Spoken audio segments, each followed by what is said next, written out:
Hola, Hola, buenos días, buenas buenos días. tardes. Acá Hola, estamos, yo soy Liz Valle, a veces también Sofía Divinatrix, desde Chicago, Illinois. Yo soy Alba Onofrio, también Reverenda Sex, y sigo en las montañas Apalache del sureste de los Estados Unidos. Y tenemos con nosotras a Katia Castro desde un pueblo rural de Costa Rica que se llama Barrio Los Ángeles de Carit, en un cantón de la provincia de San José. Todo eso, estar más acá religioso no podía ser.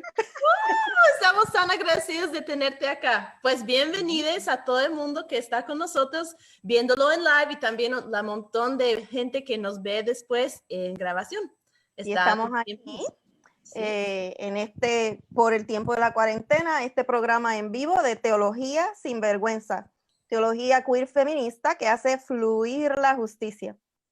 ¿Cuántas personas cristianas conoces tú que viven sin vergüenza como queer y o feministas? Casi no se escucha de nosotras, pero sí existimos. Sí, somos bastantes. Exactamente. Estamos por las calles, por la academia, por las iglesias, en nuestras propias casas. Luchamos por nuestras comunidades y por nuestras propias vidas. No somos machos, pero somos muchas. Somos queer feministas. Somos queer feministas sin tener vergüenza de tener fe y somos teólogas sin vergüenza de ser activistas. Somos las sinvergüenzas. Muy sinvergüenzas. Destacamos el jugo de la Biblia para producir teología queer feminista que refresque la lucha y haga venir la justicia. En cada episodio encontrarás teología bien jugosa como agua de papaya. Chúpetela. Para darte un marco de qué estás entrando, Katia. Exactamente. Tenemos nuestra poco introducción. Katia, cuéntanos si te identificas como una sinvergüenza y por qué. Pues yo creo que absolutamente me identifico. Primero, en el sentido quizás recuperando, digamos, una dimensión más fresca, digamos, de la palabra, porque cuando se dice, ay, qué persona más sinvergüenza, ¿verdad? Es como alguien que no le importa nada, como que es irrespetuosa, pero también perder la vergüenza para expresarse, para ser libre, para decir todo lo que una lleva en su corazón, en su mente, eso me fascina y entonces soy sinvergüenza antes de saberlo. Me encanta, estás en buena compañía. Sí, hablamos mucho de esto, de quitar la vergüenza, de poder realmente ser auténticas y auténticas. Yo quería empezar esta conversación con la pregunta de autoridad, porque muchas personas, yo igual, como yo siempre iba a la iglesia y yo tenía muy clara que las personas que tenían la autoridad de decirme cómo interpretar la Biblia fueron los sacerdotes, los pastores, los hombres casi siempre fueron hombres y tenía como todo, iba en el mismo camino, entonces yo pensaba, solo hay una manera de interpretar la Biblia. Además, que me dijeron todo lo mismo, entonces yo dije, sí, solo hay una teología y esto, todo tiene todo cuadrado, las mujeres su lugar, los hombres su lugar, no sé qué, Y creo que una teología feminista y además queer feminista es uno que realmente rechaza mucho de esto, pero tú como ex monja que tenía mucha formación en cómo era estrictamente la teología, cómo es exactamente cómo deben ser los lugares de las personas. Me gustaría saber de ti como una persona, pues por lo menos de antemano, muy autorizada, y también ahora trabaja en la Escuela Ecuménica de Ciencias de la Religión en Costa Rica, entonces tiene una posición de mucha formación que muestra que tienes poder de interpretar para nosotros las cosas de la teología de la Biblia, pero para ti, ¿quién tiene la autoridad o quién puede, ser teólogo o teólogo? Eso es una pregunta muy importante para una teología feminista. Excelente. Bueno, yo voy a hacer un comentario que está basado en una postura de Ivone Guevara, una teóloga feminista brasileña, que en su libro de Teología al ritmo de mujer ella hace todo un análisis de cuáles mujeres o si cuáles mujeres tenemos esa posibilidad de entrar en ese marco tan patriarcal de la teología. Y ella hace una enumeración que arranca desde las mujeres de las comunidades, que son las rezadoras, que acompañan a las personas que están sufriendo, que acompañan a las personas en su enfermedad y en el paso de su muerte, a las catequistas de las comunidades que enseñan a los niños y a las niñas sus oraciones, o bueno, ella lo habla desde la Iglesia Católica, pero podríamos decir también la cantidad de mujeres en otras iglesias que hacen la escuela dominical, que enseñan los cantos, que enseñan a las personas menores de edad el amor por esa trascendencia, por esa divinidad. Y así, entonces ella va enumerando a todas las mujeres que tienen una expresión de fe, que desde su vida muestran esa tendencia por estar vinculadas con la divinidad, que bueno, la hemos aprendido masculina, pero que muchas de estas mujeres en realidad nos muestran toda los rasgos, digamos, diversos de esa feminidad que se manifiesta, por ejemplo, en las advocaciones de la Virgen María, y que asume también rasgos de las divinidades precolombinas y que están ahí mezcladas, ¿verdad?, sincréticamente con María, y que a la Iglesia Católica, a la jerarquía católica, no le quedó de otra que integrar todas esas divinidades femeninas antiguas, como la misma Virgen de Guadalupe y otras divinidades en todos los países de nuestro continente, para manifestar esa presencia femenina de las divinidades, y que ahí está presente en las mujeres, porque por supuesto nos sentimos más cómodas hablando con María de Nazaret en todas sus advocaciones, y entonces las mujeres se sienten acompañadas y se sienten identificadas con esta expresión de la divinidad. Entonces creo que todas las que tenemos desde la experiencia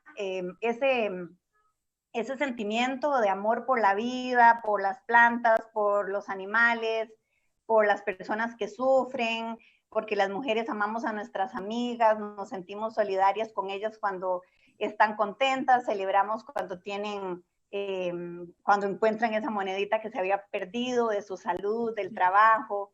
Creo que en todas esas disposiciones hacia el amor y hacia la paz, hacia la justicia, entonces todas tenemos esa autoridad, aunque no reconocida, digamos, por las jerarquías religiosas o eclesiales, y por supuesto que estamos las que nos hemos aventurado en este camino difícil de la teología, digamos, más académica, y que bueno, y tampoco es que tenemos como mucho reconocimiento de parte de esa academia, porque se supone que lo que hacemos no entra en esa categoría más oficial, pero pienso que desde la vida, que es como la mayor escuela, y desde estas espiritualidades que confluyen en nosotras, estamos autorizadísimas para hablar de nuestra relación, porque es esa relación personal, cómo la vivimos, cómo leo yo la actuación de esa divinidad en mi vida, cómo la descubro, cómo avanzamos en esa interpretación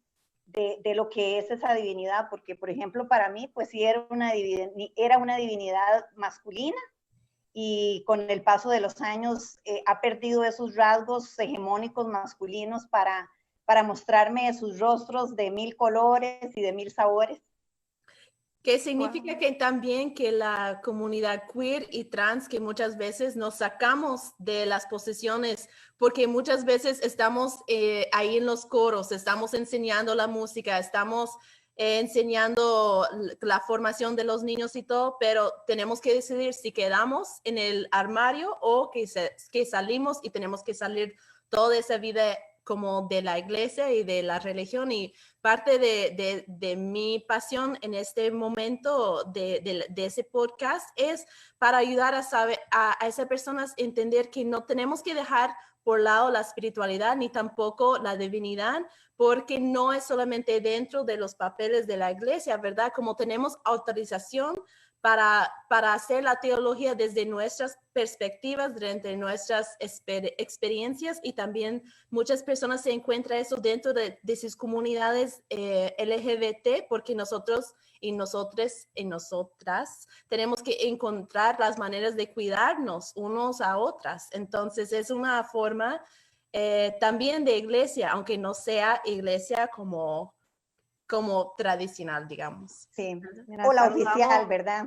Saludamos a Larisa Arroyo, que sí reconoce tu autoridad, Katia, porque dice, bravo, Katia, maravillosa profesional, dice ahí, te está dando tremendo respaldo. Y le damos también saludos a Marta Solano y a Elizabeth Ruiz, que nos están saludando a través de las redes. Yo ahora estoy curiosa de saber cómo fue que dejaste de ser monja. Yo tengo curiosidad. Bueno, pues eso es una larga historia, pero hay que hacerla corta, ¿verdad? Hazla corta, sí. Bueno, yo creo que mi experiencia en la vida religiosa responde a uno de esos tantos caminos de búsqueda para poder ubicarme yo como mujer creyente en un marco de teología bastante restringido.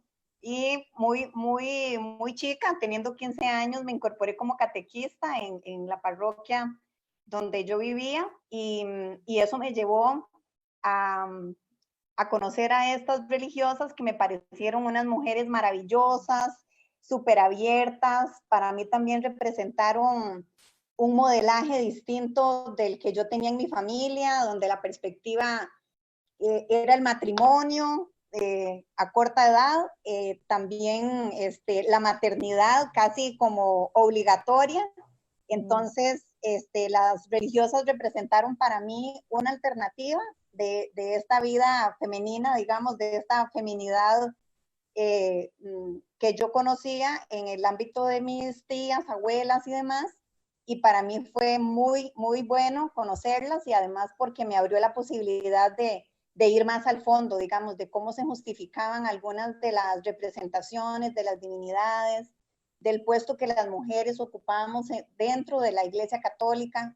Entonces, por eso entré a la vida religiosa, y ahí tuve la oportunidad de iniciar mis estudios formales en teología, pero 7 años después decidí que tampoco quedarme ahí me iba a dar las respuestas que todavía no tenía, y entonces yo decido que debo buscar también en otros lugares, porque igual que las hermanas tenían una apertura bastante grande, pero estaban replegadas también a la jerarquía de la Iglesia Católica, y yo ya no me sentía cómoda ahí. Entonces pues seguí mi camino, digamos, en otras búsquedas, agradeciéndoles un montón la oportunidad de haber explorado, de haber entrado en una congregación que formaba a las religiosas también en el área teológica, y no solamente cuestiones, digamos, más tradicionales como atender a los enfermos o enseñar la catequesis, sino que realmente las hermanas tenían un gran compromiso por la formación teológica de las mujeres, tal vez sin contar como con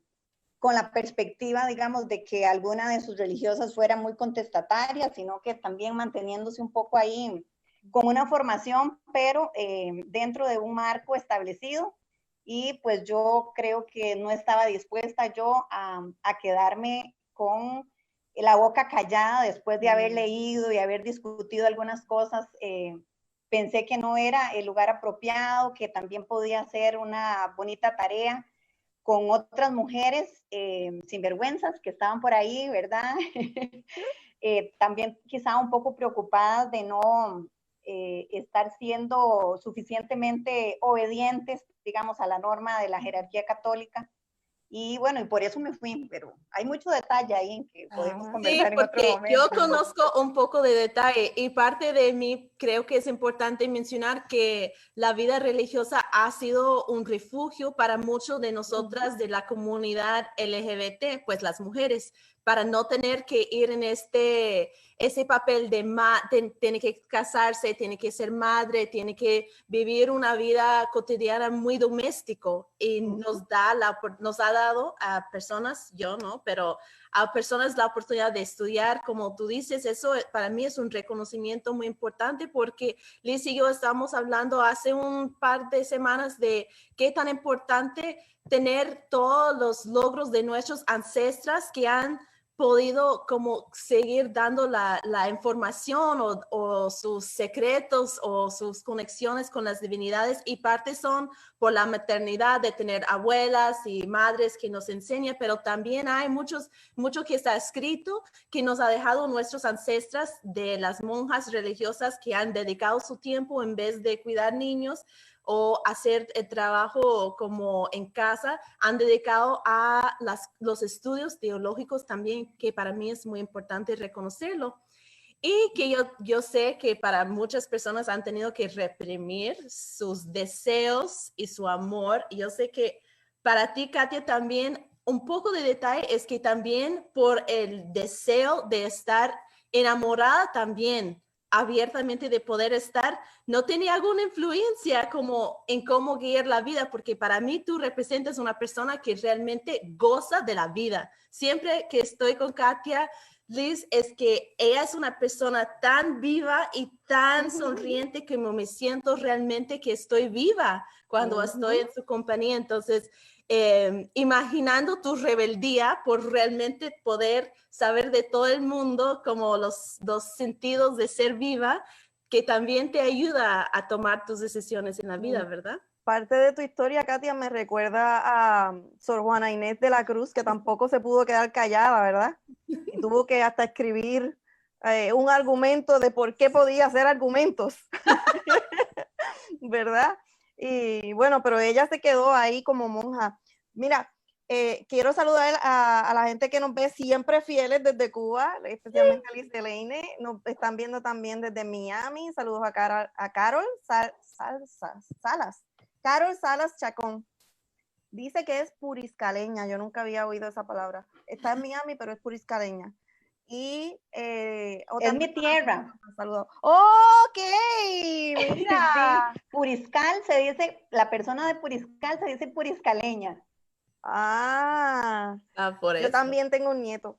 Pero él no hubiese podido escribir nada de eso ahí porque es muy pequeñito. Pero mira, hablando de monjas que se rebelan y tienen que escribir y no se pueden quedar calladas, la tradición, quiero hablar de lo contrario, quiero hablar de la puta que callan, ¿verdad? María Magdalena, porque entiendo que tú y yo somos fanáticas, así que quiero que hablemos un poquito de María Magdalena. Sí, por favor. Y yo voy a sentarme aquí y escuchar un poquito, porque ustedes son las personas en toda mi vida que conocen más, que aman más a esta figura de María Magdalena. Entonces, voy a gozarlo, para que sepan, voy a gozarlo de acá. Por favor, sigue. Pues cuéntame, ¿cómo entraste a ese personaje? ¿Qué te gusta? ¿Cómo lo interpretas? ¿Qué nos puedes decir? ¿Qué nos enseñas esta mañana sobre María Magdalena? Bueno, pues a mí me encanta esta figura porque es una figura totalmente resiliente, que ha podido superar, digamos, más de 2000 años de oprobio que ha recibido de parte de teólogos, de la misma liturgia, de la Iglesia Católica, que la ha relegado, porque aunque es una figura que aparece en los 4 evangelios con una fuerza y una constancia que una podría decir no tiene cómo rebatirse el papel que ella jugó en las primeras comunidades cristianas, en el proyecto de Jesús.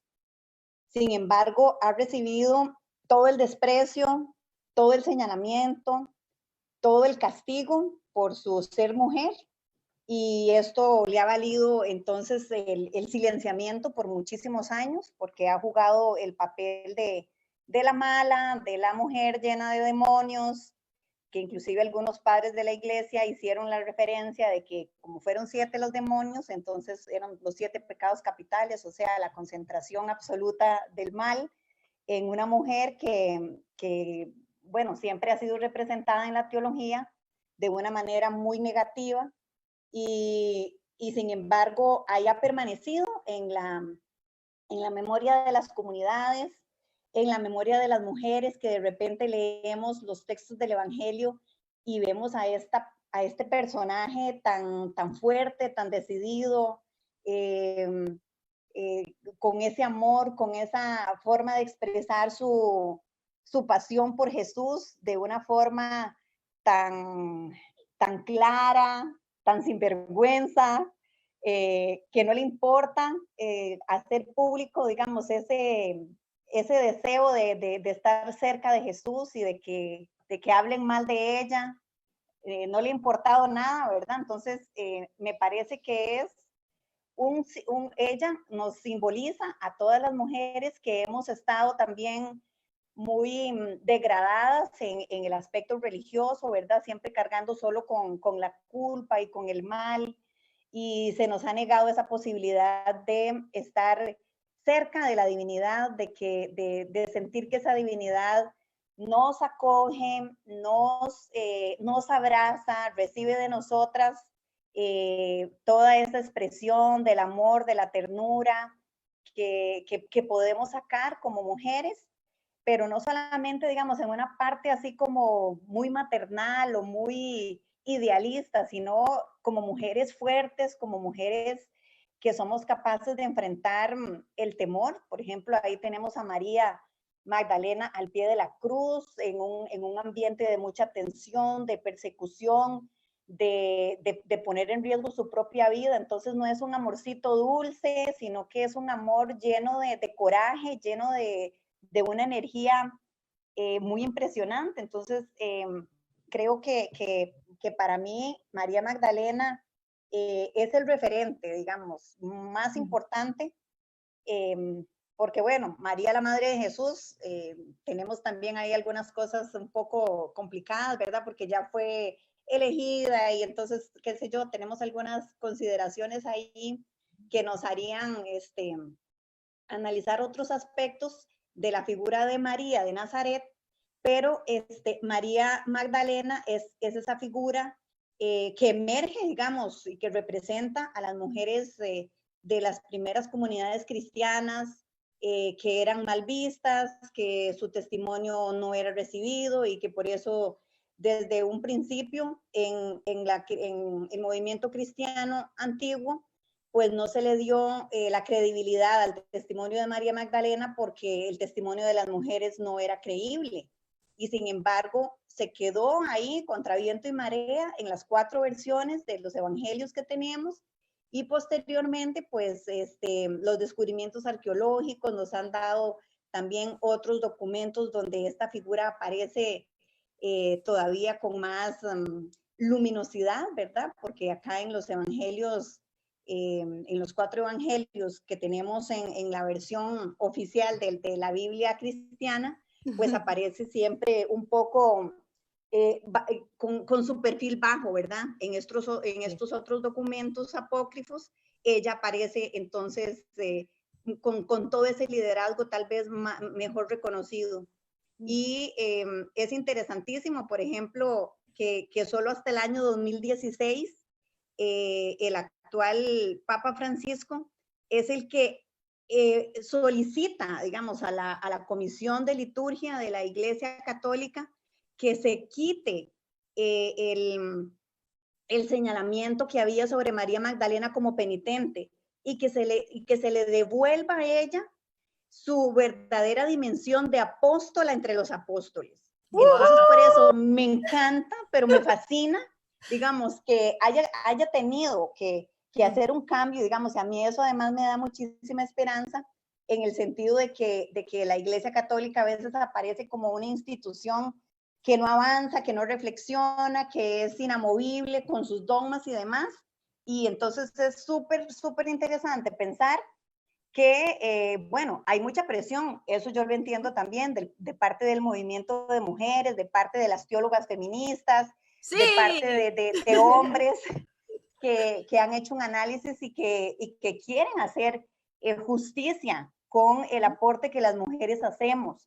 Y entonces es como que el Papa Francisco diga, o sea, basta ya de tanta miseria y de tanta injusticia que se ha hecho a las mujeres y cómo es que esta figura tan importante en las primeras comunidades cristianas ha permanecido aquí como la prostituta, ¿verdad? Porque es una forma siempre el tema del ejercicio de la sexualidad, o sea, la política sexual siempre pone a las personas Ujú. en una condición de no normalidad, entonces fuera de la regla, fuera de los ámbitos de la participación plena y del reconocimiento pleno de su humanidad.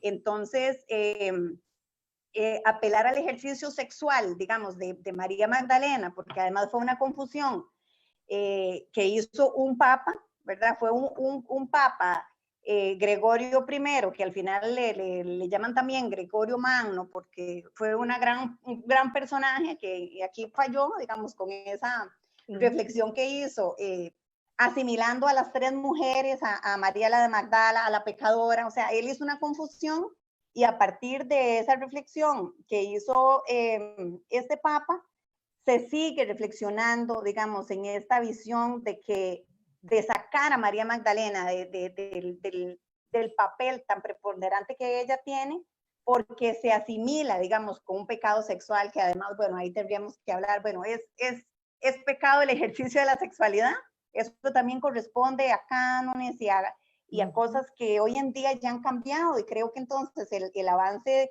que tenemos dentro de la institución católica es precisamente el reconocimiento de que ha habido una mala interpretación y que hay cosas que se pueden resarcir y que se deben resarcir por justicia y también por tener fidelidad con la propuesta inicial de Jesús. Entonces, hay que ir celebrando, digamos, estos logros, porque parecía que ya la pobre María Magdalena se iba a quedar ahí, ahora tiene su fiesta y que yo pienso que es de las cosas que tenemos como que socializar. La fiesta de María Magdalena es el 22 de julio, entonces creo que las feministas y todas las personas deberíamos marcar estas festividades para sacar a flote, digamos, estas cosas que pasan y mirar críticamente, por ejemplo, toda la literatura, el arte cristiano que quedó plasmado, ¿verdad? De tantos siglos de persecución contra esta figura y que entonces hoy podemos recuperarla como recuperar a muchas de esas ancestras, nuestras amigas, nuestras abuelas, estas luchadoras, todas las feministas, todas las personas que han hecho su aporte para que esta sociedad avance hacia una sociedad más igualitaria y feliz. Entonces, yo les quiero invitar para que marquemos ahí como uno de esos grandes acontecimientos, hacer nuestro devocional, un ritual hermoso junto a María Magdalena el 22 de julio. 22 de julio, tenemos que ya está mi calendario, puse ahora mismo. Sí. Sí. Bueno, entonces por ahí, digamos, por ahí me apasiona esta mujer y me apasiona todo, digamos, lo que ella puede inspirar, movimientos como ¿verdad? De la recuperación de la dignidad de todo ser humano, sin importar cuál es el ejercicio de su sexualidad, y también derribando toda esta política sexual que es tan abusiva, tan opresora, tan limitante, y pensar que Jesús recibió de María toda esa explosión de amor, ¿verdad? Con el vaciado del perfume de nardo, que además no es cualquier perfume, está asociado, digamos, en la antigüedad con rituales de amor y con rituales de pasión. Entonces es importante que se mencione, ¿verdad? Que no es cualquier perfume, sino que es uno en particular, y hay un elemento que rescatan unas teólogas, donde se dice que hemos leído a veces tanto los textos, ¿verdad? Y los hemos dejado que los interpreten sin que nosotras volvamos a ellos, y es el hecho de que cuando María unge a Jesús con el perfume de nardo, no solamente se inunda el espacio donde ella está haciendo esa acción, sino que se inunda toda la casa. Wow. Eso a mí me parece hermoso, porque es también pensando en la casa grande, ¿verdad? En la ecumene.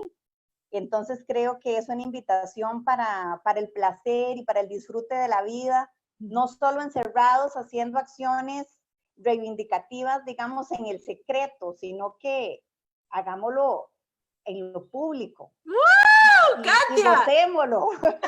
Gocémoslo. ¿Sí? Gocémoslo mucho, y yo creo que este mundo, y sobre todo, digamos, en este momento que estamos en el confinamiento, creo que es un signo de mucha, mucha esperanza, porque tenemos muchos temores, muchas inseguridades, muchas incertidumbres, y yo creo que es hora también de sacar ese perfume de nardo, de ungirnos y de esperar, digamos, que este perfume trascienda el espacio de nuestro confinamiento. Y yo creo que, bueno, esta experiencia de hoy, ¿verdad? Estamos conectadas desde tan lejos geográficamente, pero unidas en el corazón, unidas en la esperanza de que esta teología sin vergüenza nos da tanta energía, tanto optimismo. Entonces, un brindis aquí con mi tecito por Un María brindis Magdalena. por María Magdalena. Ella desde Palestina en el siglo I y nosotras en el siglo XXI, acá entre Costa Rica, las Apalachas y Chicago en Estados Unidos, y con audiencia que nos mira desde Miami hasta donde dice aquí, que nos ven en Cuba, en Puerto Rico, en Costa Rica, en todos lados nos están viendo. Mira, pues yo, todo eso, yo tomé un curso en mi segundo año de mi programa doctoral, antes de que el actual Papa hiciera eso, porque fue en el 2014 tal vez, que yo tomé ese curso que se llamaba Eva, María y María Magdalena, y era María la Madre de Jesús. Y en aquel tiempo yo estaba obsesionada con María la Madre de Jesús, porque siempre se le ha puesto a María, y fue bien interesante para mí escucharte que tú también la mencionaste. Se usa la imagen de la María, la Madre de Jesús, como eternamente virgen, como un modelo a seguir para especialmente las mujeres latinoamericanas, que nos dicen, ¿verdad? Tenemos que aspirar a ser como ella, y cómo rayo uno va a ser virgen toda la vida, y por el otro lado te dicen que tienes que aspirar a ser madre. Entonces es como que un oxímoron, porque no, uno no puede ser madre siendo virgen, y bueno, y si no eres virgen, eres puta. Así que yo estaba luchando con esa dicotomía de la puta y la virgen cuando llego a ese curso, con la intención de estudiar a María, la Madre de Jesús. Pero como yo tenía un interés bien grande por la sanidad interior y la integridad, integridad del ser humano, la profesora, que es católica romana, me dijo que por qué no estudiaba a María Magdalena, y me dio materiales sobre María Magdalena y me señaló esa historia de que ella unge los pies de Jesús. Y ahí yo estudiándolo es que me doy cuenta de que no es María Magdalena nada, de que hubo esa, ¿verdad? Esa confusión, pero bueno, así la conocen mayormente la gente.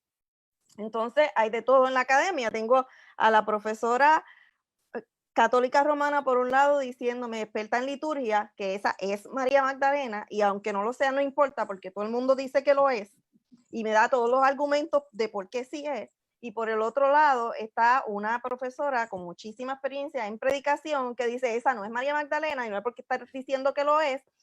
Y entonces está esta lucha actual entre las mismas teólogas feministas, porque ellas se autoidentifican como feministas las dos, unas diciendo que la manera de revisar esa confusión es estableciendo claramente que que María Magdalena no era prostituta nada, o que esa que ungió los pies de Jesús no era María Magdalena, o las dos cosas. Y mientras tanto había un compañero que también, pues claro, estábamos todos podíamos escoger una de las tres figuras, hubo otro compañero que escogió esa, y fue a una organización de mujeres que han dejado atrás la prostitución o han sobrevivido a haber sido traficadas sexualmente. Entonces, la casa donde ellas viven se llama María Magdalena, ¿verdad? Porque muchísimas casas de personas que se están recuperando, entre comillas, de la prostitución, se llaman así.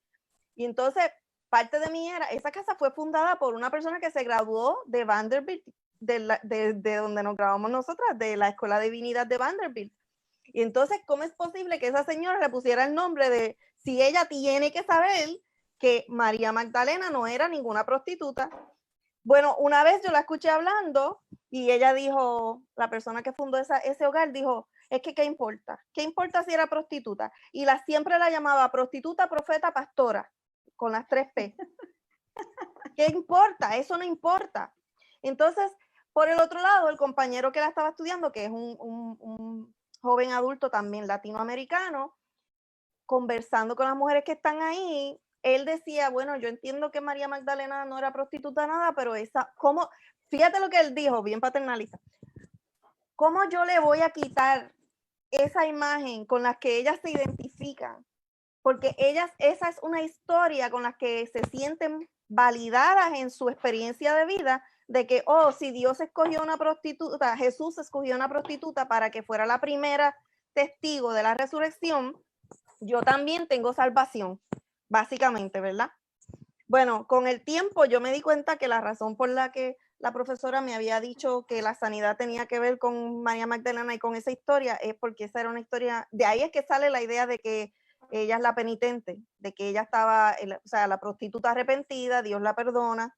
Y otra cosa que yo descubrí mientras estudiaba eso era que es eso que ella hizo a Jesús de ungir, de lavar primero los pies y luego ungirlo, era una práctica medicinal de sus tiempos. Y para mí eso fue importante, y los que hacen ese argumento son cristianos evangélicos, un académico cristiano evangélico. Yo dije, bueno, si vamos a seguir insistiendo que esta historia es de sanidad, ella también lo sanó a él, porque ella estaba haciendo de doctora. Esa era una práctica era como darle primeros auxilios a alguien. Lo que nosotros hacemos de limpiar con agua oxigenada primero y ponerle triple antibiótico, que dicen en Puerto Rico, Neosporin, mal pronunciado. O sea, eso fue lo que ella hizo. En cierta manera se puede argumentar eso, ¿no? Claro, estas son voces minoritarias, la que entonces me hace, bueno, yo quedé enamorada de ella por eso que tú decías, de la pasión que ella tiene, la forma que se le representa, como yo la veía como una drama queen, ¿no? Como esta persona tan teatral. Y bueno, yo vengo de una larga familia de generación en generación, la teatralidad abunda en mi familia, generación tras generación. So, para mí, ella se convirtió en una figura en la que yo podía identificarme, pero eso también tuvo que ver con que yo había tenido una experiencia en la que, aunque yo había querido, yo quedé con la reputación de prostituta, de rompehogares, no prostituta porque yo no cobraba, pero bueno, de rompehogares, de la adúltera, y yo traté, mi primera reacción, ¿no? Fue de defender mi reputación. Y eso es lo que la primera ola de teólogas feministas trató de hacer con María Magdalena, al decir, no, ella no era prostituta, no, esta no es la misma que esta. Y vamos a rescatar su identidad como apóstol, que lo celebré, lo sigo celebrando, yes. Pero también lo que en mi experiencia sucedió fue que yo no pude, que nadie me creía que yo no había hecho eso. Entonces, para mí, llegó el momento en que yo dije, bueno, yo cambié la estrategia y empecé a decir, pues, soy puta y qué. Me fui con la señora esa que dijo, pero ¿qué importa si era prostituta? Es prostituta, es pastora y es profeta, todas las anteriores. O sea, ella decía priest, no decía pastora, pero suena más bonito en inglés, priest, prophet, prostitute. Entonces yo dije, pues sí, pues ¿para qué perder el tiempo tratando de convencer a alguien de algo que no lo voy a poder convencer cuando hay cosas más importantes que hablar? Como por ejemplo que hay gente que está siendo matada en el mundo, como por ejemplo que las mujeres las cortan en pedacitos y las desaparecen cuando van de camino del trabajo a su casa, como por ejemplo el feminicidio, como por ejemplo, todas esas, como que las trafican, ¿no? Y bueno, la demonización de las mujeres que escogen vender su cuerpo o alquilarlo, como lo quieran decir. Todas esas cosas son más importantes hablar que yo defender mi reputación personal. Entonces, así fue que entonces yo me moví un poco de dejar al lado ese dictum que yo respeto mucho de ni putas ni santas, solamente mujeres, pero yo decidí adoptar el soy puta y qué. Y yo Puta y escribí, santa. no lo encuentro ahora, pero la otra cosa es, yo soy cuarta generación protestante, pero yo siempre he tenido como una fascinación con irme para un convento. Y cuando yo empecé a estudiar teología, bueno, en gran parte porque yo estaba buscando en mi educación teológica cuando me mudé para Estados Unidos, no me daban nada en español, nada de latino, pero yo estudiaba mucho sobre espiritualidad y hay muchas monjas que eran de España. O Sor Juana Inés, por ejemplo, de lo que ahora es México. Entonces yo empecé a buscar a esas personas que escribieron en español, que hablaban español, y entonces me fascinaba más todavía la vida del monasterio. Entonces, pero yo decía, bueno, no puedo ser monja porque no soy católica y porque también como que no me gusta eso de renunciar a la sexualidad.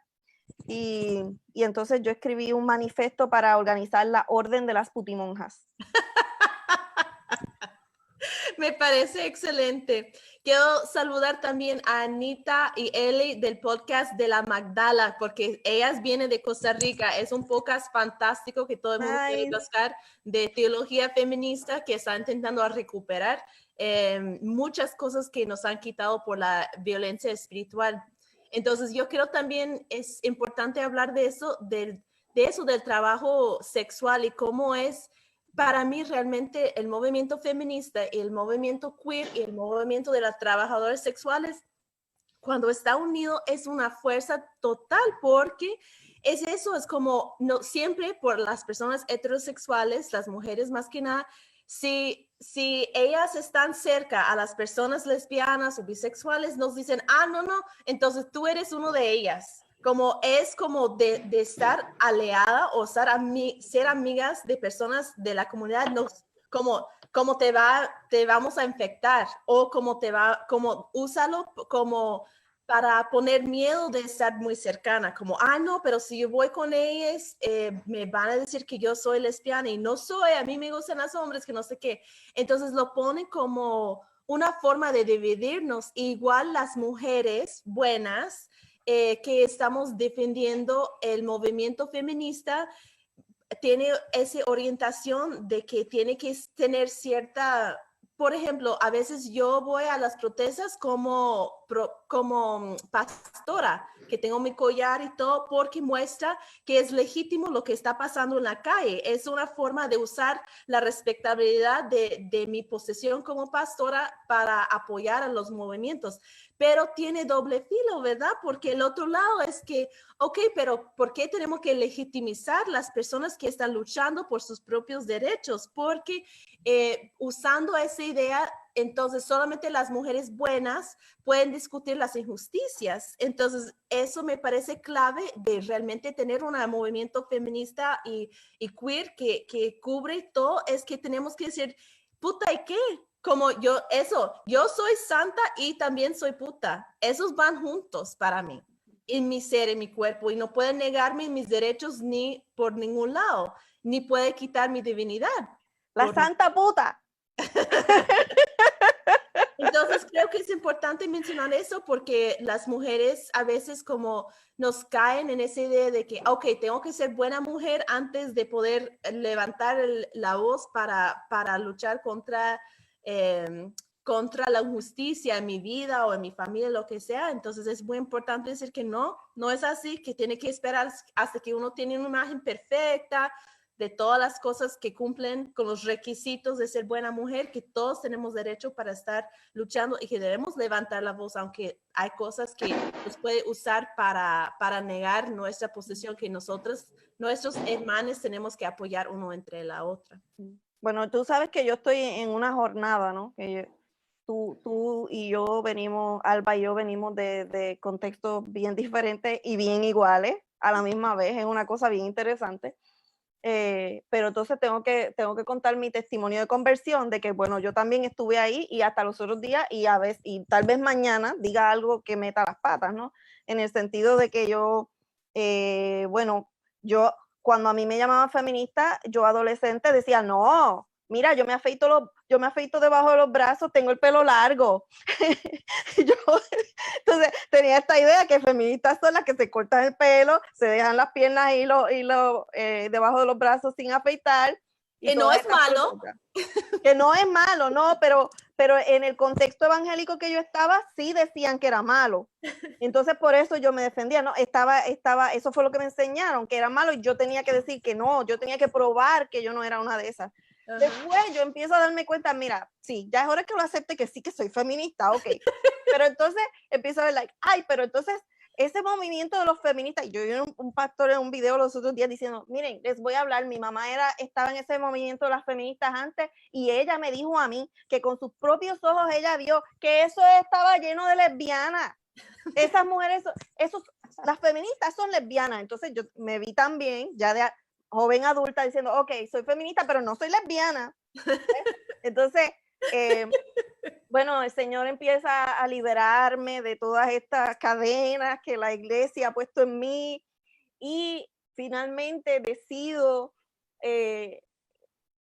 no como para probar nada, sino más bien por un acto de amistad y de solidaridad y de necesidad, compartir vivienda con una persona trans. Y entonces al principio todavía como que sentía la necesidad de aclarar que no éramos pareja. Y bueno, Alba y yo hemos tenido esta conversación montones de veces, porque esa persona de quien estoy hablando y Alba no están de acuerdo en la postura de que si yo debo aclarar o no, si soy queer o no soy queer. Y yo creo que las tres personas de quien estoy hablando, mi roomie y mi amiguita Alba, las tres estamos en posiciones diferentes, pero eventualmente yo simplemente yo no he resuelto el dilema, pero dejé de aclarar nada, porque eran más voces las que oía, mira, si vas a estar aclarando, no vengas aquí de aliada.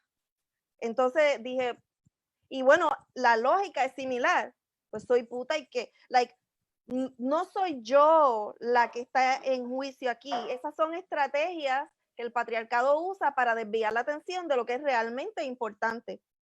Así que yo digo soy puta y que nada más para que no entremos en esa conversación. Es como que, ok, tú vas a decir esto, ok, pues asúmelo. Asume que soy puta, asume que soy lesbiana, asume lo que tú quieras asumir, porque eso no es lo que venimos a hablar aquí.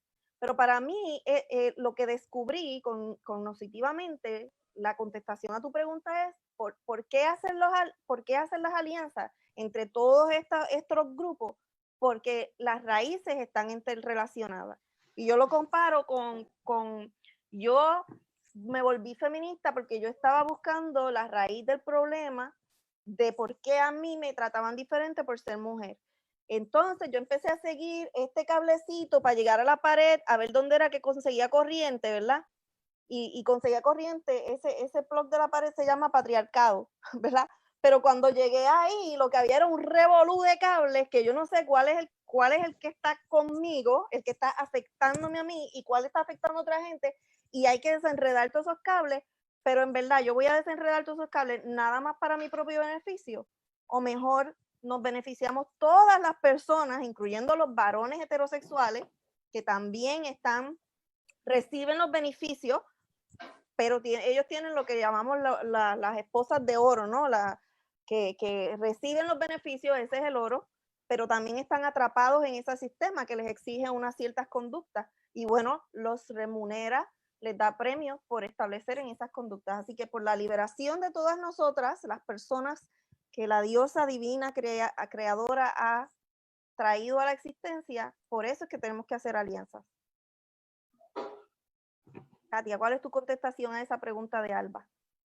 Yo me sumo efectivamente en la reflexión de que la legitimidad de la lucha es la lucha en sí misma.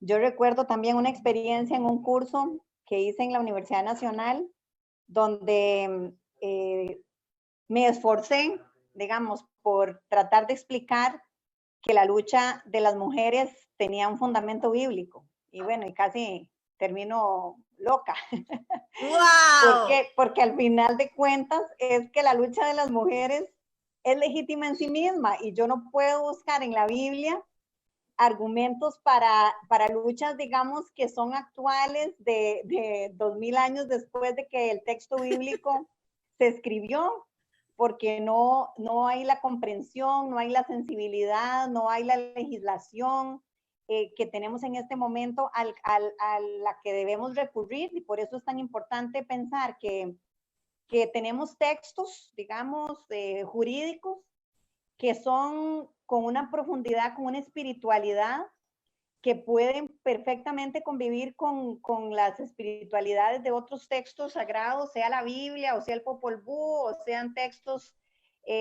orales, ¿verdad?, de otras espiritualidades. Entonces creo que hay que tener una mirada amplia, hay que pensar en que esa homogenización que quiere hacer el sistema eclesial o religioso o de sexo género, todo eso lo único que hace es fracturar la posibilidad que tenemos de articularnos como seres humanos, como seres amorosos, como seres que necesitamos las unas de los otros en relación al cuidado, en las diferentes etapas de la vida, en relación a la hospitalidad, en relación a la práctica de la justicia, a acompañarnos en diferentes momentos difíciles como este que estamos pasando de la crisis sanitaria. Entonces, unir esas necesidades que tenemos mutuas e ir derribando esos muros que por supuesto traen mucho caudal para establecer siempre estas divisiones. Entonces, a mí me encanta, digamos, pensar desde los derechos de las mujeres, pero de los derechos de todos los grupos, en la interseccionalidad. ¿Por qué? Porque ahí se cruzan un montón de cosas que yo hasta ahora, en este tiempo actual, puedo mirar. Antes solamente veía como cajones muy separados, sin pensar en ese cableado que también dice Liz, ¿verdad? Que está ahí. O sea, el cableado está ahí y el cableado nos enreda.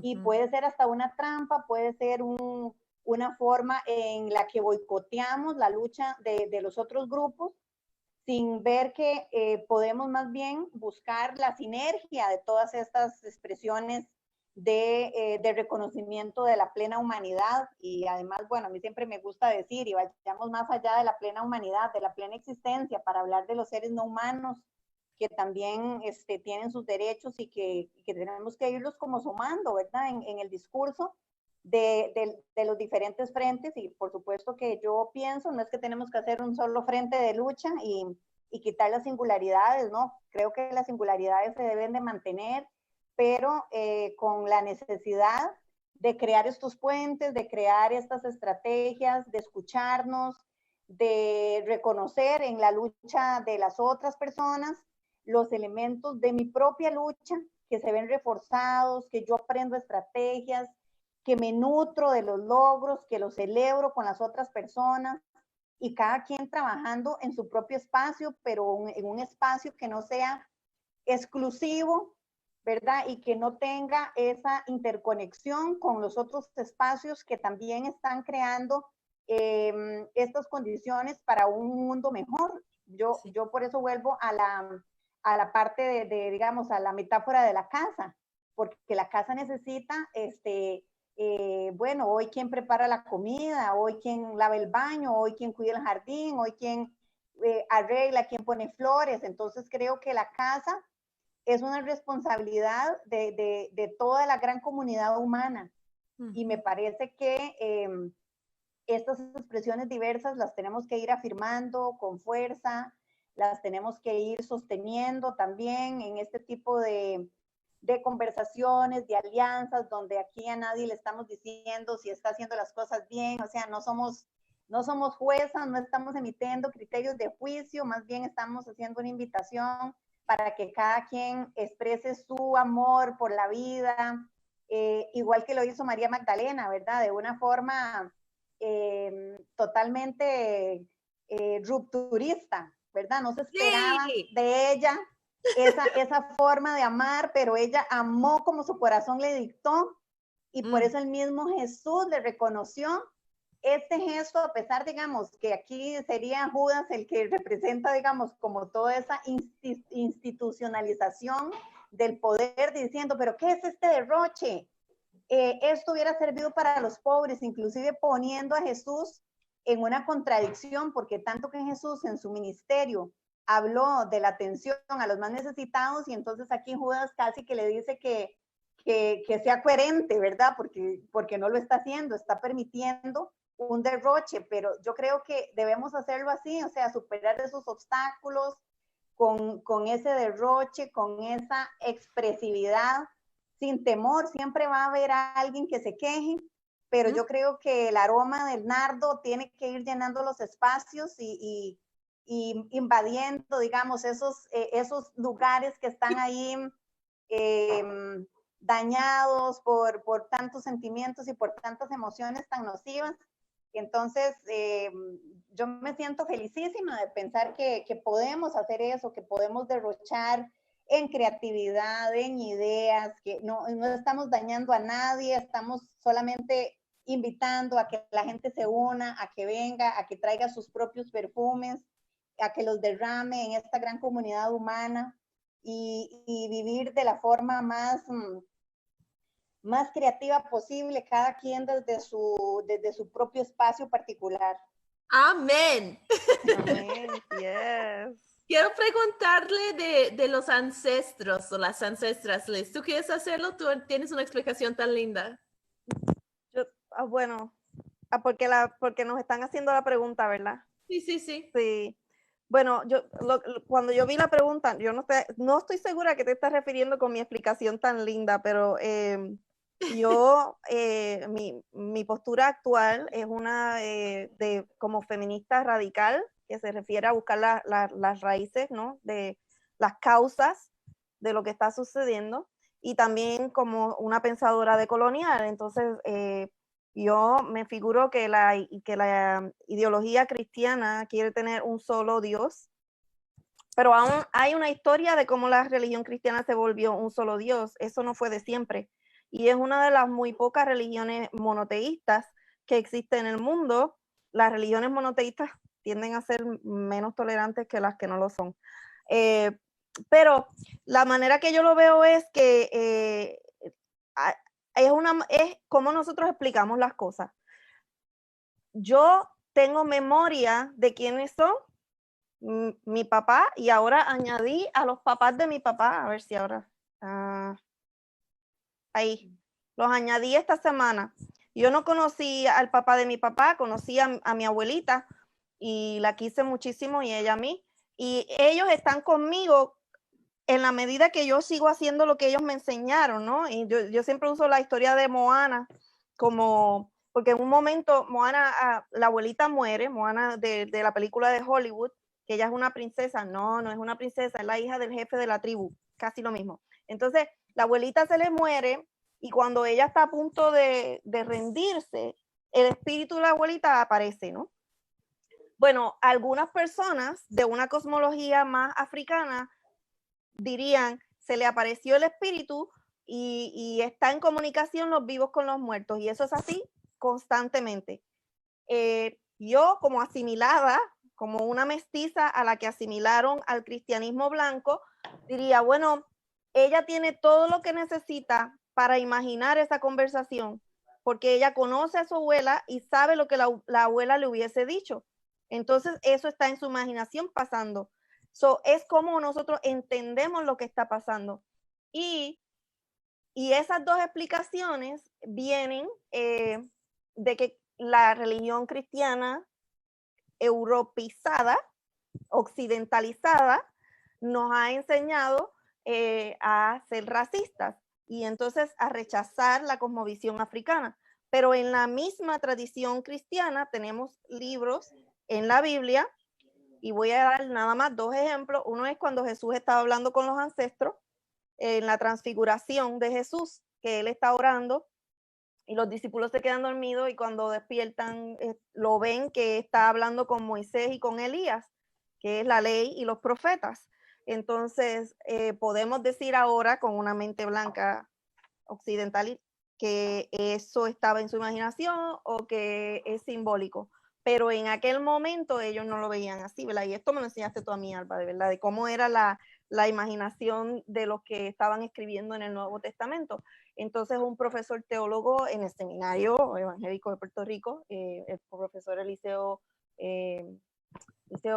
Pérez Álvarez, nos enseñó como que no, mire, si él le dijo, Dios es un Dios de vivos, no de muertos, y nosotros creemos en toda la nube de testigos, ¿verdad? Así que todas esas personas son parte de nuestros ancestros, y hay entonces una evidencia que podemos usar en el Nuevo Testamento que dice que sí, que podemos comunicarnos con nuestros ancestros. En el Antiguo Testamento, una profesora tan reciente como el año pasado que vino de visita a Chicago, me dice que ella ahora le explica a los estudiantes cuál es el problema con que las personas quieran usar pronombres they, ellos, en plural. Si Dios, los pronombres de Dios son en plural en el capítulo 1 de Génesis. Dios habla consigo mismo y dice, hagamos al ser humano a nuestra semejanza. Y nosotros, bueno, la tradición cristiana asevera que Dios es trino, pero entonces hace una jerarquía dentro de esa Trinidad. Dice que es la misma persona, pero son tres personas, pero las jerarquiza. Entonces te pinta una imagen bien diferente de Dios Padre, de Dios Hijo y Dios Espíritu Santo.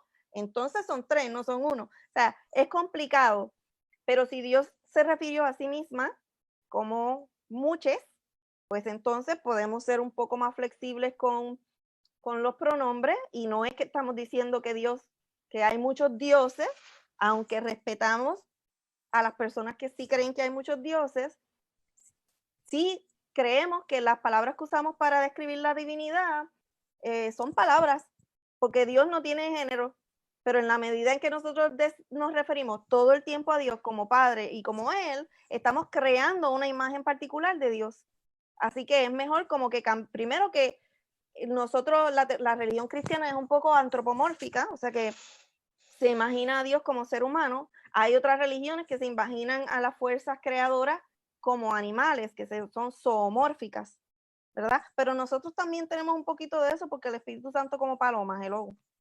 Like, nosotros tenemos de todo. Así que lo que estamos es siendo un poco más flexible en qué lenguaje usamos para describir y referirnos a la divinidad, de manera tal que creemos más espacio para más personas, y como una manera de romper con los esquemas patriarcales que dicen que Dios es un hombre heterosexual, y a veces lo presentan, ¿no? Lo actúan y nos exigen que lo actuemos como si fuera hombre blanco heterosexual. Entonces, para ti, Katia, ¿cómo es la forma más cercana para ti, o cuáles son algunos de los nombres o las imágenes? Porque parte de ese podcast es para abrir las posibilidades. Y como mencionaste al principio, como de tener más, que Dios tiene más rostros, que tiene más imágenes, que tiene más solamente, como les está diciendo, no solamente de ser humano, también de los otros seres que no son seres humanos, también son parte de la creación. Para ti, ¿cómo es la cuestión de quién es Dios, o cómo nombramos a Dios, o cómo nos acercamos a la divinidad? Eso es parte número uno. Y segundo es, ¿cuáles son los ancestres que para ti están más importante? Eso puede ser ancestres teológicos, como académicas, que son personas con quienes interactuamos por sus escrituras, por sus vivencias. Puede ser parte de nuestra misma familia de sangre, o puede ser referentes culturales. Pero queremos que nos habla un poco de eso, de Dios, de ancestres, de toda la conversación rica de esto. Bueno, en relación con esta primera pregunta, yo quiero hacer referencia, bueno, en este momento en la zona donde yo vivo, tenemos como unas 2 semanas que ha empezado a llover, y entonces hay una renovación de todo lo que está ahí afuera, los árboles. Hemos sembrado algunas plantas y hemos visto cómo esas plantas empiezan a tener nuevos brotes, y esa experiencia, digamos, con las cosas que surgen, creo que es muy conmovedor. En el grupo de mujeres en el que yo participo, también hemos incentivado en estos días compartir lo que estamos haciendo, y muchas estamos sembrando plantas, y tenemos la tarea de que en el primer encuentro vamos a llevar plantas para como una representación de la lucha y de la esperanza de estos días del confinamiento. Entonces, a mí me parece que esta parte, digamos, del contacto con la naturaleza, del cuidado de la tierra, o las personas que están vinculadas con mascotas dentro de su casa, o bueno, yo no las tengo adentro de la casa porque las aves llegan al jardín y entonces yo las veo ahí, las disfruto con sus colores, con sus cantos diversos. Entonces, para mí, estas expresiones, digamos, de la naturaleza, de esta vinculación, del asombro, del maravillarse por amanecer, digamos, con ese sol tibiecito y que después se va transformando, que la brisa fresca, que el atardecer. Para mí eso es un eje central, digamos, de la vivencia actual de la espiritualidad, donde yo no necesito ir a un lugar específico para adorar a esa divinidad, porque es que la divinidad me circunda, la divinidad está dentro de mí porque siento esa gratitud cada día por todas las cosas de las que disfruto, por ese encuentro con las personas. Por algo que leo, por algo que escucho, por este espacio que estamos teniendo, cómo no agradecer y ver la divinidad expresada aquí en el acercamiento que podemos tener a través de la tecnología, pero también en el silencio, también en el descanso, también en la oscuridad, también en la luz, sin hacer esa dicotomía, porque todo se complementa. Si no tuviéramos la oscuridad, yo al menos no podría dormir bien porque necesito total oscuridad para poder dormir y sentirme descansada. Entonces, también, por ejemplo, cuando yo conocí la cosmovisión de los pueblos mayas, ¿verdad? Que hacen esa integración de los cuatro lados y que se integran, ¿no? Como opuestos, ¿verdad? Donde nace el sol, donde se oculta el sol, todos los elementos que interactúan en cada uno de esos espacios. Entonces, a mí me ha enriquecido mucho el conocimiento de estas cosmovisiones, de los pueblos originarios de Costa Rica, también con toda su riqueza, con toda su conexión con la tierra, porque es la que da el sustento diario. Entonces, son muchas cosas y que cada día voy sumando, creo que he ido enriqueciendo esa vasija de elementos, digamos, de la espiritualidad.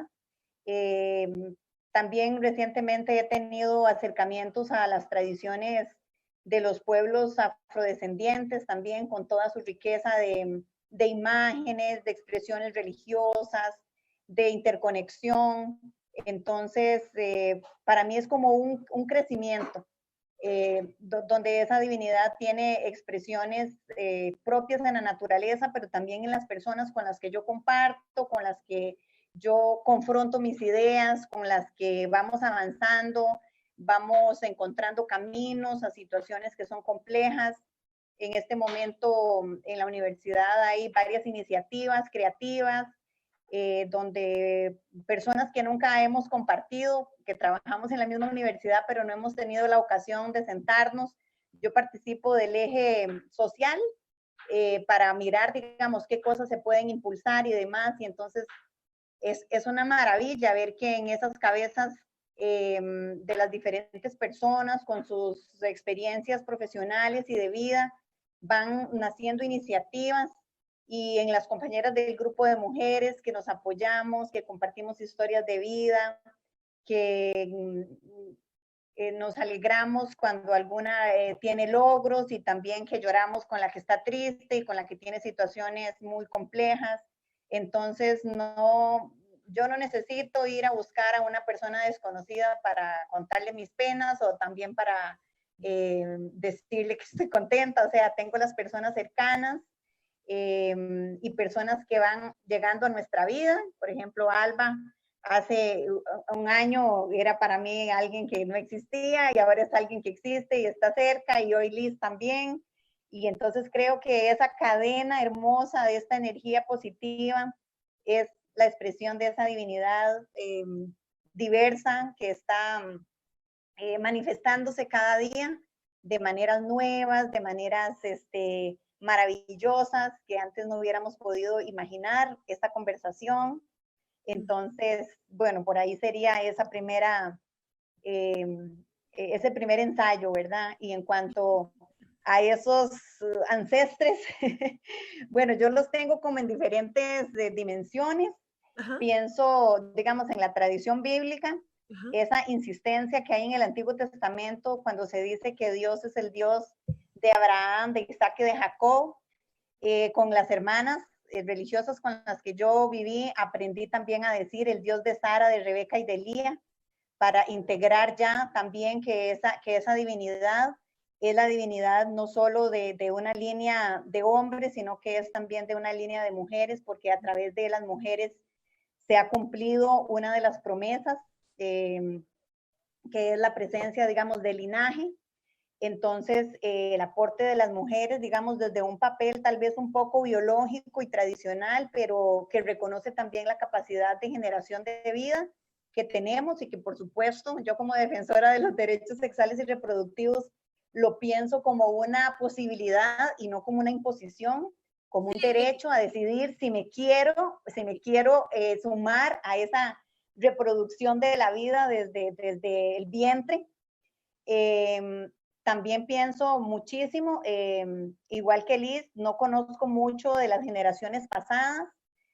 Bueno, tuve la dicha de conocer a 3 de mis bisabuelas, que eso fue una cosa muy hermosa, y reconocer en ellas también, bueno, muchas formas de violencia que ellas sufrieron y que por supuesto yo no lo quiero para mí, ni tampoco lo quisiera que ellas lo hubieran tenido que vivir, pero creo que es parte como de la sensibilización, porque yo misma pienso en todas esas capacidades que estas mujeres tenían, pero que se vieron limitadas por las condiciones.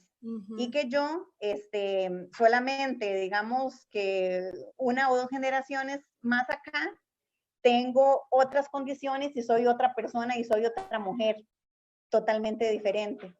Pero me encanta, digamos, cuando yo empecé a leer toda la historia del feminismo y a ver las historias de las mujeres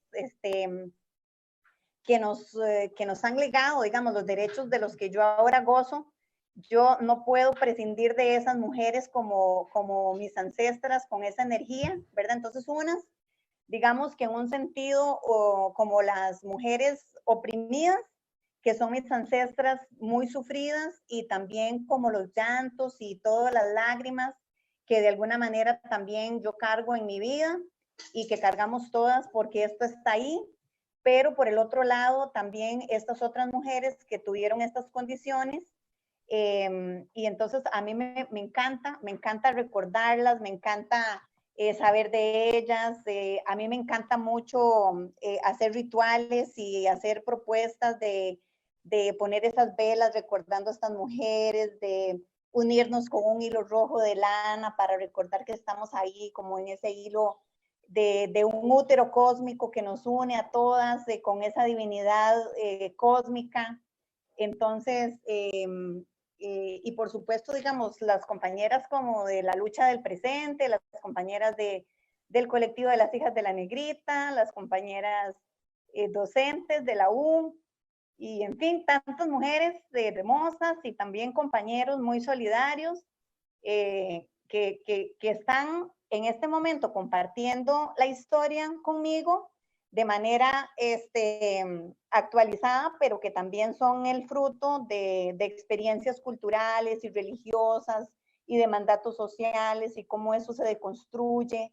Entonces es una acumulación donde todo suma. Yo inclusive pienso, por ejemplo, en el papel de los hombres de mi familia con esa carga de machismo, ¿verdad? Que a veces siento que los odio, pero los odio en su parte de machismo, los quiero como los hombres cercanos y compañeros y amigos, hijos, esposo, tíos, papá, que están ahí, digamos, en una lucha también por hacer propuestas alternativas. Entonces, gente súper hermosa, digamos, de los colectivos, de diferentes colectivos ambientalistas, culturales, de mujeres, de jóvenes, o sea, es tanto tanta la energía que por eso no me siento sola y a veces cuando sí se me baja un poco la batería, vuelvo para decir, no, es que hay tanta gente que está aquí en esto, impulsando, sumando cosas, pensando cosas, exponiendo, reflexionando, analizando cómo, por dónde seguir. Entonces, es una energía maravillosa. Es muy importante que sabemos todos que nunca, nunca, nunca estamos solos, nunca, aunque como hay hermanos, hermanas que aunque no nos conocemos hasta ahora, que somos comunidad, somos familia. Me encanta esa idea del ventro cósmico. Voy a seguir pensando mucho en esto. Que es como otra forma de decir, todos somos hijos de Dios, hijos en apóstrofe, hijos de Dios, pero muy masculino, todo eso de patriarcal. Entonces, de ser conectada a un vientre cósmica ya me tiene como, me encanta la idea, como pensarlo así. Me hizo pensar, Katia me hizo pensar en Pachamama, en las comunidades de Sudamérica y en Norteamérica, Gaia o Madre Tierra. La cosmovisión taína decía que nuestro origen era de la Madre Tierra, del vientre de la Madre Tierra, que salíamos por una cueva. Y esa historia de que salimos por una cueva y de ahí salieron los seres humanos es bastante común de muchas culturas alrededor del mundo, se ha descubierto, ¿no? De la Madre Tierra dándonos a luz a los seres humanos. Sí. Y quiero resaltar, yo mencioné personas que no mencioné por su nombre porque no han publicado, pero las aseveraciones que hice hoy están basadas en las publicaciones de Sally McFay, Modelos de Dios, Yvonne Guevara, y también Lothar Schneider, especialmente What Sex is Your Race o What Race is Your Sex, una de esas, porque está todo mezclado. Sí.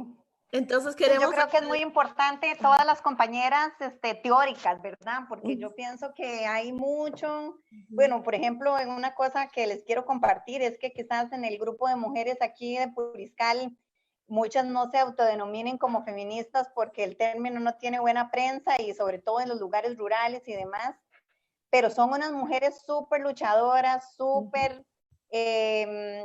creativas y demás, y con una conciencia de su dignidad, que por eso están donde están y siguen adelante.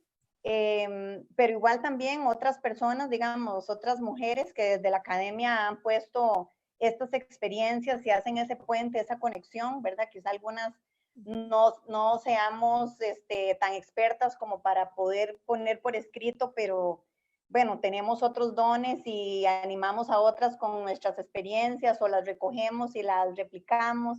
Entonces creo que es muy importante como hacer este reconocimiento de esas compañeras, digamos, que tienen esa capacidad para meterse y para hacer sus categorías desde esta vivencia que se ha dado, ¿verdad? Esta lucha cotidiana. Entonces también mi reconocimiento para ellas, para todas las que escriben libros y son, digamos, una voz en esos espacios donde de ahí hay que jugar con esas categorías, ¿verdad? La academia y la teología institucional también tiene sus normas y entonces para poder estar ahí a veces hay que jugar un poco con esas reglas y hacer los rituales que corresponden como las tesis y otras cosas, ¿verdad? Otros requisitos, pero que están conectadas con esta otra vida, digamos, más cotidiana de las mujeres que son conscientes de su dignidad, de sus derechos y que los viven y los exigen, sin tal vez hacer un discurso teórico, conceptual, muy formulado, pero que la vida misma de ellas es la mejor forma de decir que son mujeres que saben lo que valen y que lo hacen valer delante de la sociedad.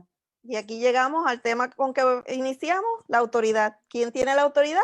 Las mujeres que viven en la lucha. Pues todos que vivimos en la lucha. Sí, todas las personas que vivimos en la lucha. Y pues nuestra hora ha pasado ya por 30 minutos casi. Oh, wow. Pero queremos agradecer a mucha de tu gente que está aquí con nosotros. Tenemos una lista muy larga, pero saludamos a todas las personas que nos están viendo en vivo y invitándoles a las personas que no están aquí en este momento en vivo, pero saben que vamos a escuchar de ellos después cuando ven la grabación. Muchísimas gracias por tu lucha, por tu luz, por tu fuerza, por tu energía y por ese tiempo que compartimos con nosotras hoy, Katia. Un gusto enorme para mí.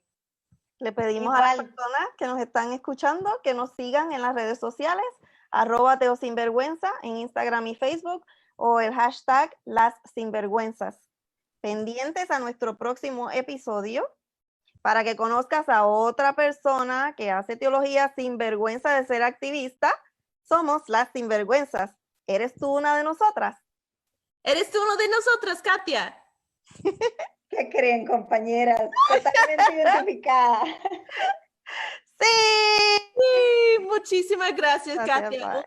Un placer, realmente un placer.